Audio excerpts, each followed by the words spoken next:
Մեդիամաքսը ներկայացնում է։ Երևան 20-րդ դար։ Խորհրդային Հայաստան։ Երկաթուղին բացվեց 1900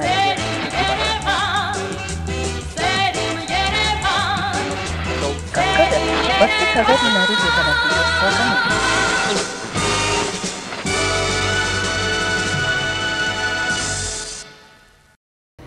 Այսօր կպատմենք Երևանի ամենահայտնի վայրերից մեկի՝ Մարգարյան հիվանդանոցի մասին։ Համոզված եմ, որ ձեզնից շատերը այստեղ են ծնվել, կամ էլ ձեր երեխաներն ու թոռնիկները։ Սակայն եթե պատմության անիվն այլ կերպ պտտվեր, այստեղից ոչ թե նորածիների ու երջանիկ հայրերի ճիչեր կլսվեին, այլ անդադար հեռախոսազանգեր ու հրահանգներ։ Բանն այն է, որ 30-ական թվականներին այս շենքը նախագծվել էր որպես ժամանակավոր կացարան Խորհրդային Հայաստանի կառավարության համար։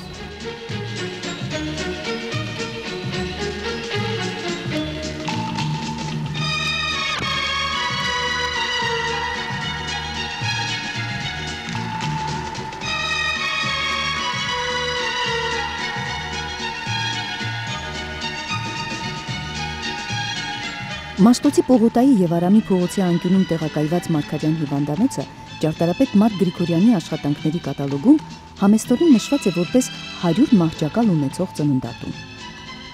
Կատալոգի հեղինակները երևի թե անհրաժեշտ չէին համարել հիշատակել, որ այդ շենքը Մարկ Գրիգորյանը համահեղինակել էր Երևանի պատմության մեջ առաջին գլխավոր ճարտարապետ, հայկական սովետական ճարտարապետության ակնառու ներկայացուցիչ Նիկոլայ Բունյաթյանի հետ։ 20-ական թվականների վերջում և 30-ականների սկզբին Հայաստանի կառավարությունը գտնում էր այն շենքում, որը հիմա ինչքանով որ ես հասկանում եմ, լավ չի աշխատում կամ ընդհանրապես չի գործում։ Գնալով կառավարության կազմը մեծանում էր, Թամանյանի նախագիծը ստեղծել կառավարության տուն հրապարակի վրա շարունակում էր մնալ նախագիծ, ուրեմն կառուցված էր միայն շենքի մի թևը, այն էլ 2 հարկը եւ ոչ թե 3-ը, եւ գյուղատնտեսության նարկոմատներ այնտեղ գտնվում։ Քաղաքի գլխավոր ճարտարապետ Նիկողայոս Բունյաթյանը որոշեց, որպեսզի ժամանակավոր Հայաստանի կառավարության համար մի նոր շենք կառուցվի, որը հետո, երբ որ Թամանյանի շենքը վերջացնեն, կառուցեն, կարողանան տեղափոխել։ Եվ նախագծեց, իսկ այդ ժամանակ տարբեր խմբեր կային, տարբեր խմբավորումներ եւ կառավարության մեջ, եւ արվեստագետների շրջանակներում, ու Բունյաթյանը ինքան էլ գոհ չէր, որ Երևանյան ամբողջ ճարտարապետությունը գտնվում է Թամանյանի ձեռքերում։ Եվ ինքը կարողացավ նախագծել եւ անցկացնել նախագիծը, որպեսզի կառավարությունը ժամանակավորապես տեղափոխվի այս շենքը։ Երևի հատուկ խորհուրդ կար նրանում, որ հանրապետության ղեկավարների համար նախատեսված շենքում, որոնցից շատերին մի քանի տարի անց գնդակահարություն կամ ստալինյան ճամբարներ էին սպասվում, տեղակայվեց հենց ծննդատուն։ Ավելին, ի սկզբանե այն անվանակոչվեց մի կնոջ անունով, որը երբևէ երեխա չէր ունեցել։ Խոսքը Վլադիմիր Իլիչ Լենինի կնոջ Նադեժդա Կրուպսկայայի մասին է։ Իդեպ Բունյաթյանին ևս ձերբակալեցին 1938 թվականին, սակայն մի քանի տարի անց նրան ազատ արձակեցին։ Եվ 32 թվականին շենքը սկսեց կառուցվել, բայց Թամանյանը բավականին հզոր էր այս ժամանակ եւ կարողացավ այդ շենքի կառուցումը դադարեցնել, կանգնացնել, երբ որ առաջի հարկը արդեն կար։ Եվ եթե ուշադրություն դարձնեք, այս ծննդատան առաջի հարկը դուք կտեսնեք, որ տարբերվում է ավելի բարձր հարկերից եւ տեսքով եւ ուրեմն ճարտարապետական իր հատկություններով։ Շինարարությունը կանգնեցվեց, սառեցվեց մի հարկ, 1.5 հարկի մակարդակի վրա։ Եվ 36 թվականին պապիկս Մարկ Գրիգորյանը, որ այդ ժամանակ աշխատում էր եւ Թամանյանի արվեստանոցում, եւ Նիկողայոս Բունյաթյանի օգնականն էր, վերցրեց նախագիծը, շարունակեց շենքի կառուցումը եւ ահա ուրեմն կառուցվեց ծննդատուն։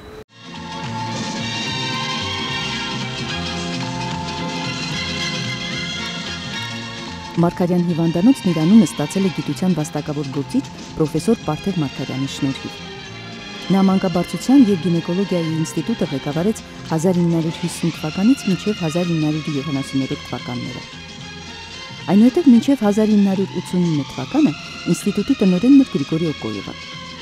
1989 թվականին ինստիտուտը վերանվանվեց մոր եւ մանկան առողջության պահպանման գիտահետազոտական կենտրոնի եւ առ այսօր այդպես էլ կոչվում է։ Ընդունվել եմ Մարգարյանի ծննդատուն 51 թվին եւ աշխատել եմ 50 տարի։ Աշխատել եմ 50 տարի եւ այն ժամանակ ծննդատունը այնքան այսօրվա նման չէր։ Չկար վերելակ, չկար ոչ մի հարմարանք եւ բայց այդ պայմաններում ընդունում էինք ծնունդները 20-ից 25 ծնունդ էր լինում օրական, ամեն օր, պակաս չէր լինում։ Եվ այն ժամանակ շատ հետաքրքիր է, որ աշխատում էինք ծնարանում մեկ մանկաբարձու, երկու մայրապետ, մեկ բժիշկ, իսկ եթե հարկ էր լինում, շատ տանր դեպքեր էր լինում, տնից հրավիրում են շտապ օգնությունը գնում էր, բերում էր պրոֆեսոր Մարգարյանին։ Ծննդատան հայտնի քանդակները տեղադրվեցին 1982 թվականին։ Դրանց հեղինակը հայտնի քանդակագործ Յուրի Մինասյանն է։ Նա չի բացահայտում, թե ով է նրան ոգեշնչել քանդակները կերտելիս, ասելով, որ դա իր փոքրիկ գաղտնիքն է։ Այլ պայմանական կինն է, 4 քանդակների մեջ են։ Ճիշտ է, որոշ բաներ օգտվել եմ իմ շրջապատի երեխաներից, տիպաժներից, բանից օգտվել եմ, այդ ամեն ինչը կա, պրոտոտիպեր է, այսպես ասած ռուսերեն, այդ բաները կան մեջ է։ Ասեմ, գլուխների աշխատելու ժամանակ, նախ ամեն օր չեմ աշխատել գլուխների ժամանակ։ Երբ որ այդ օրը տրամադրված եմ, պետք է պորտրետները քանդակեմ, այդ օրը տանից միջև գալիս է արվեստանոց, փողոցում նայում եմ բոլոր կանանց։ Հիմա կասեն, ես ինչ մարդ եմ, բոլորին նայելով գնում է, չէ՞, այսպես։ Այդպես է, իմ արվեստագետին բոլորին նայում են, ով ոնց ուզում է թող հասկանա, էլի։ Հայանդեպս մենք վատ բանի չենք նայում, լավ բանի ենք, չէ՞ նայում։ Իրենք պետք է ուրախանում ենք, իրենց նայում են, չէ՞։ Եվ ինչ օգտվելով, լիցքավորելով գալիս են եւ ստեղծում են այդ կերպարները։ Դե հիմա թող սրանից հետո որոշ կանայք, որ միտք ունեն ծննդաբերելու, թող այդ գլուխներին նայեն, երեւի իրենք իրենց տեսեն այդ փոստերի մեջ։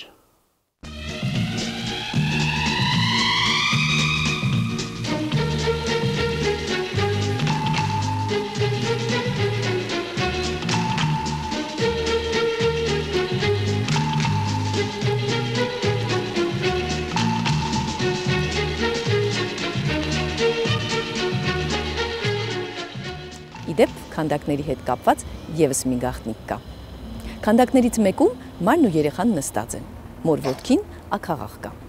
Սկզբնական տարբերակում աքաղաղի փոխարեն պետք է շուն լիներ, սակայն գեղարվեստական խորհուրդը որոշեց, որ ավելի նախընտրելի է աքաղաղը։ Հայրոկովի, այսպես ասենք, որտեղ հիմա Որթիոկովն է ղեկավարում հիվանդանոցը, որ ընկերները հետ եկավ ինձ մոտ, նայեց, տեսավ, ուզեց ցանկացավ մի բան ասի, արդեն երբ էփում է այս թեման։ Այս կոմպոզիցիոները էփում ինքն է, չեմ արդ մտածում եմ ամեն ինչ ճիշտ անի։ Ասեց Յուրգա ջան, խնդրում եմ, մենակ մի խնդրանք էլի, ես գործ ունեմ մայրերի հետ, չէ, ասում է, ուրեմն այս կրծքերը ինչ կլինի, շատ արագ կաթը շատ լինի, էլի։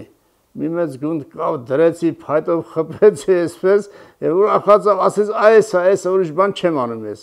Ու պատկերացեք, էլի շատ այդ կարգի խոսակցություններ եղել, որը ինձ խթան է հանդիսացել, որ ավելի ազատ աշխատեմ։ Իսկ արվեստագետի համար ազատ աշխատելը դա ամեն մարդ չի կարող անում, այդ տոնը տա, այդ ռիսկավորումը տա արվեստագետի, շատերը խանգարողի դերում են։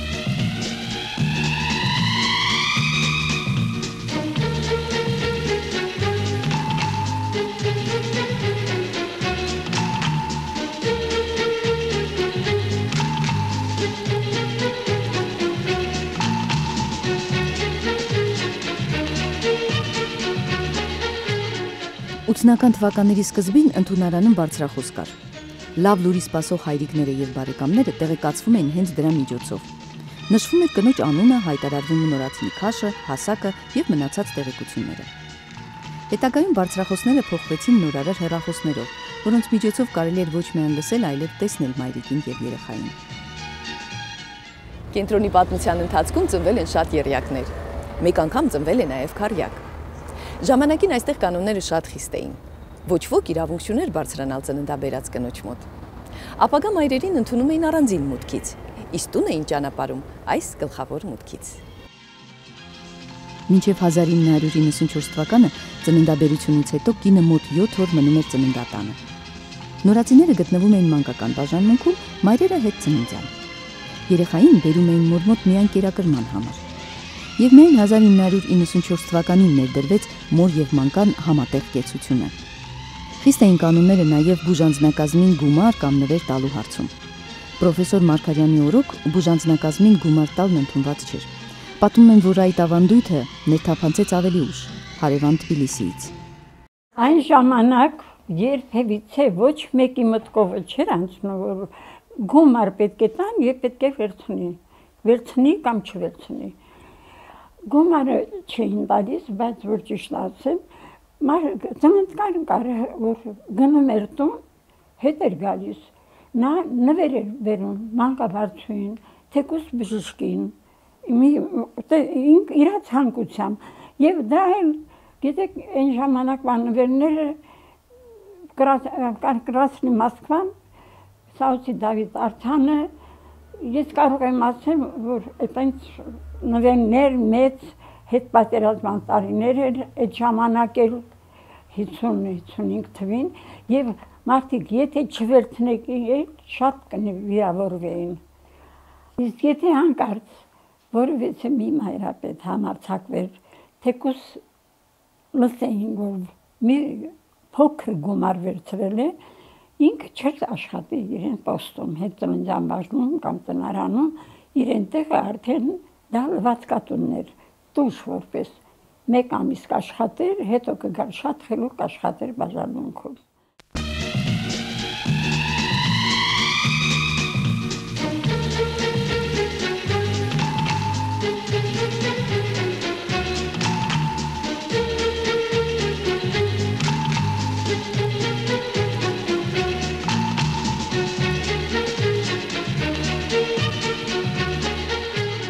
Այս տարի Մարգարյան հիվանդանոցին հարող պուրակում մեկ անգամ չէ, որ կրքեր բորբոքվեցին։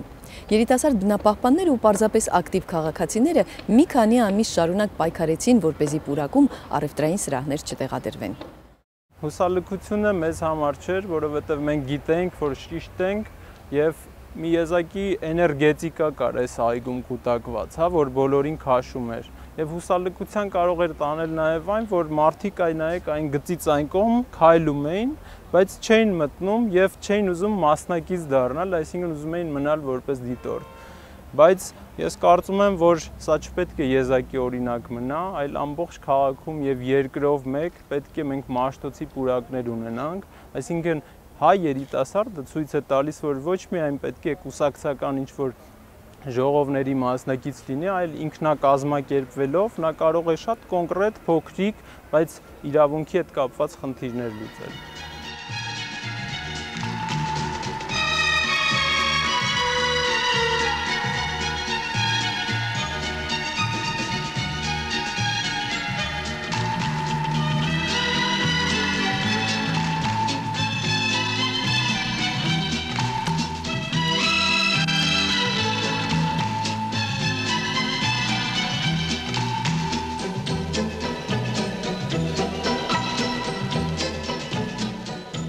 Ի վերջո հասարակությունը հաղթեց։ Տեղադրված տաղավարները ապամոնտաժվեցին, պուրակը բարեկարգվեց ու դարձավ մի վայր, որտեղ իսկապես հաճելի է գտնվել։ Մնում է միայն ափսոսալ, որ մի քանի տարի առաջ հասարակությունը չուներ այն փորձը, որ ձեռք բերեց կինո Մոսկվայի ամառային դահլիճի եւ Մաշտոցի պուրակի համար մղված պայքարում։ Հակառակ դեպքում գուցե հնարավոր կլիներ փրկել Երևանի շատ այլ խորհրդանիշներ, ինչպես օրինակ երիտասարդության պալատը կամ Սևան հյուրանոցը։